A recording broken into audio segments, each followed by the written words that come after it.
তো সুন্দর একটা সকালে, এই সুন্দর সকালে বড়মশাই বললো বাজার যেতে ইচ্ছা করছে না, ঘরে যা আছে রান্না করো। তো আমি এখানে আজকে আলু পটলের তরকারি বানাবো, নিরামিষ।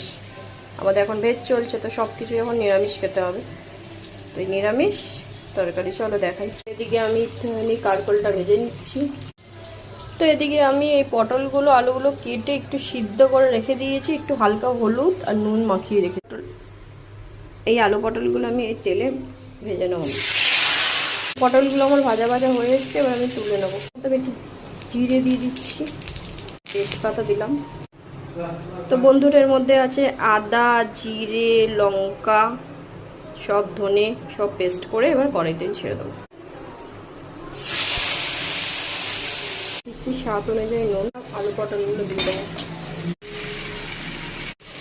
তার সাথে অ্যাড করছি ঝাল লঙ্কার গুঁড়ো, একটু চিনি। কষানো হয়ে গেছে, আমি মশলা ধোয়া জলটার মধ্যে অ্যাড করে দিলাম। এই ঝোলটা ফুটে আসলে আমি একটু ভাজা মশলা তার সাথে ধনেপাতা অ্যাড করি। চিড়ে ভেজে রেখেছিলাম তাওয়াতে, ভেজে তারপরে এটাকে গুঁড়ো করেছি। তো এইটাকে আমার তরকারিটা যেহেতু হয়ে এসছে, এটা আমি দিয়ে দিলাম, অল্প অল্প একটু দিয়েছি। গরম মশলা, এবার উপর থেকে আমি ধনেপাতা ছিটিয়ে দিচ্ছি। লাস্টে দিলে ধনেপাতাটা ফ্লেভারটা ভালো পাওয়া যায়।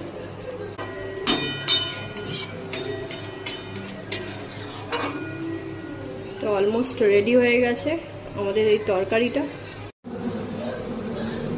তো এখানে আমার আলু পটলের তরকারিটা রেডি হয়ে গেছে। নিরামিষ বিয়েবাড়ির মতন আলু পটলের একটা রেসিপি।